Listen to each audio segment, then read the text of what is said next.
जीवंता घोड़ा नवीन पट्टनायक मत जीवंता घोड़ा रूप रखी विजु जनता दल में थिला बेले गोटे कहूली भाषण आपण मैंने देखिथे राइजिंग हॉर्स कारण विगत 3 वर्ष धरिकी जो भाई भाव अवस्था भितर थी मानसिक स्थिति जे मु गोटे पॉलिटिकल पिला सकाळू उठिले 24 घंटा मु 20 घंटा काम करे एवं by the by it is transformation to the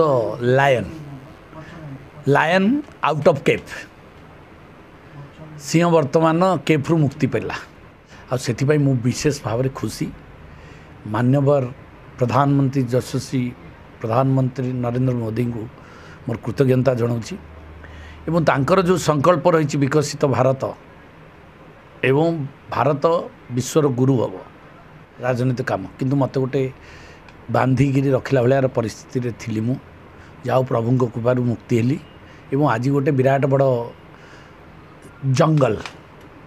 Virat बड़ काम करने बुलवाई संगठन को बढ़ावाई राजनीतिक कार्य करने लोक मानकर सेवा करने ओडिशा रु आरंभ करी दिल्ली दरबार पर्यंत से सुजोग आज मत मिलला। अपराजिता षडंगी महोदया हिज ए चैलेंजिंग माइंडेड लेडी जहाँकि परीक्षा से करछंती गला निर्वाचन रे 7-7टा कैंडिडेट जीतिला परे भी सी एमपी भाव में निर्वाचित होती ये जो संकल्प विचारधारा मत आकृष्ट करछि सर्वोपरि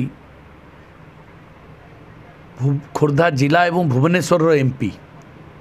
एवं तांकर जो दक्षता तांकर जो पोटेंशियली पब्लिक प्रति जो कमिटमेंट आ लोकों को जमती भल पाइबा एवं लोगों को समस्या को इमीडिएट मोर स्टाइल मोर जमती पहले एक्शन बाद में सैंक्शन फैसला ऑन द स्पॉट। बीजेपी सरकार जो विभिन्न स्कीम कर लोभनीय स्कीम करुच्ची से केते चैलेंज दबा स्कीम तो सदा बेले चलची किंतु ये जो 25-30 है स्कीम चलची ये स्कीम रो प्रमाणित करुच्ची जे आम लोक मानकर स्थिति बहुत दुर्बल ये जो कॉन्सेप्ट को सी मध्य कार्यकारी कर तेणुक मोर भी तांको प्रति तांको कार्यधारा प्रति मोर गोटे